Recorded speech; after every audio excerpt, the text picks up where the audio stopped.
Hi guys, I'm going to plant some sea holly in my new flower garden area. On this corner here.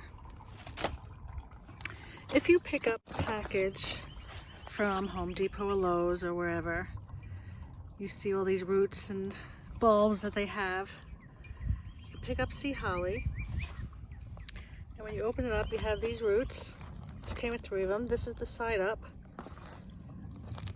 And you find your space and you prepare the soil. You know, if you want to give it a little blood meal or bone meal or something like that. But basically, you're just going to dig a hole. You put your root in. See, this is a long root.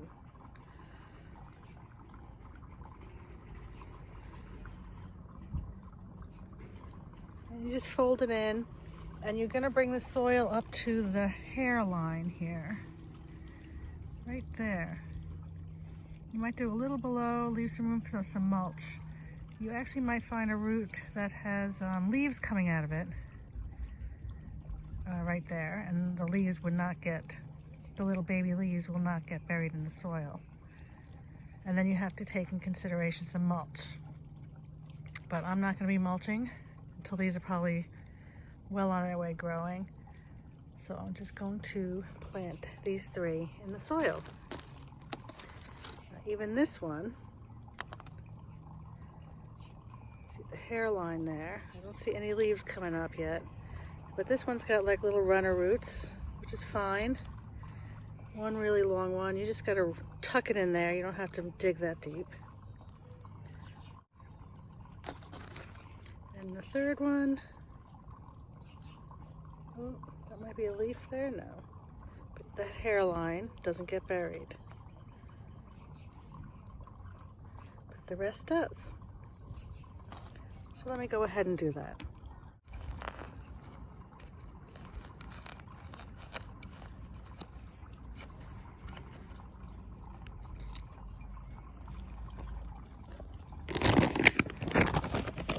I'm actually putting just a little bit of blood meal in it and with the soil.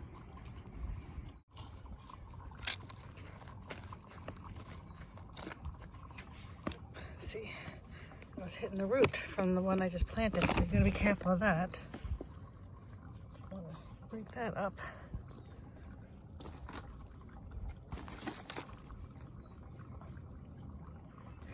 Do a little bit deeper.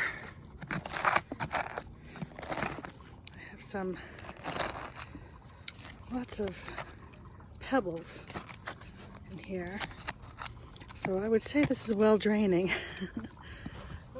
There's the other root again.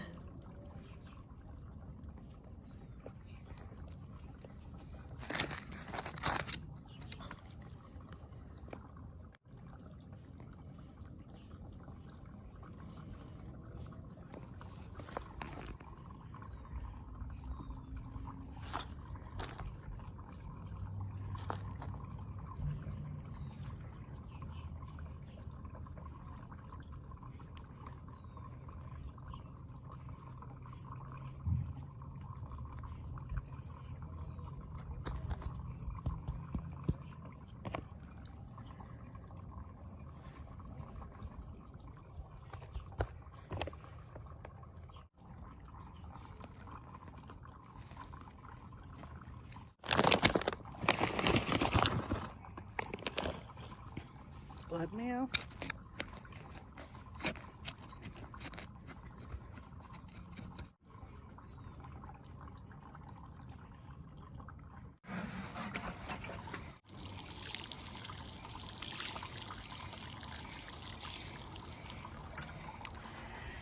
Now, the temperatures at night have been in the mid to high 30s, sometimes 40s, but we're supposed to be getting a cold front, like I guess around 3 a.m. or 2 a.m. this morning it was 30 degrees. So I had covered my cabbage over there, and if I have to go check the weather for tonight, and if it's going to dip down into the low 30s or below 30, I think I'm going to cover these. So I have these glass ones that I made last year. This idea I got from Miss Lori at Whippoorwill Holler, and I got these vases from the dollar store and some Gorilla Glue, and I bought these little doorknob thingies. Gotta find some flat doorknobs, and I just glued them on. This one faded. It was a bright yellow and blue, but it faded last year in the sun.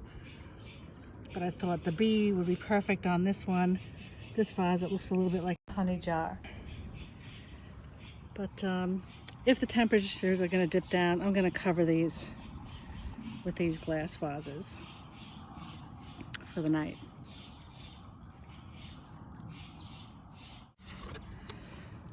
So if you think you're going to pick this up, if it'll fit in your garden, I don't believe they grow very tall, though they're very attractive. So they can be at the front of the border or a little back of the border, like I did here. I am going to be planting some, some lilies or daylilies or something in front of it, some of the little ones, like the Happy Returns or something like that. But for this,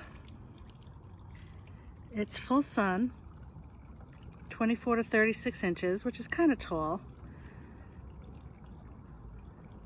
So yeah, I wouldn't put it in the front of the border, mid-border, or right behind whatever you're going to put in the front of your border. It's perfect for borders, but it seems a little tall. And it says also beautiful in containers. Okay, the instructions. It just tells you the light, the spacing, and the bulb and root size, but it doesn't tell you how to plant it. I know last year I received some roots in the mail and I wasn't sure which side was up, but I know for these sea hollies, that's the side up. And bring the dirt up to that hair edge line. And that's it. Now let me just give you a little preview of where I'm at with my 2020 new flower design vision. Now I know you've been hearing that trickle. Hear that noise? It's the fountain.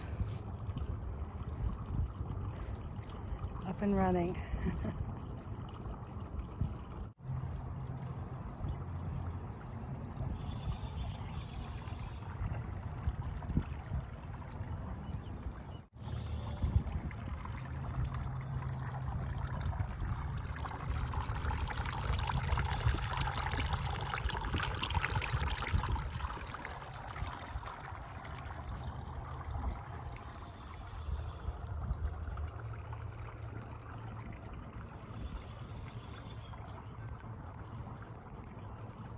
Just need flowers.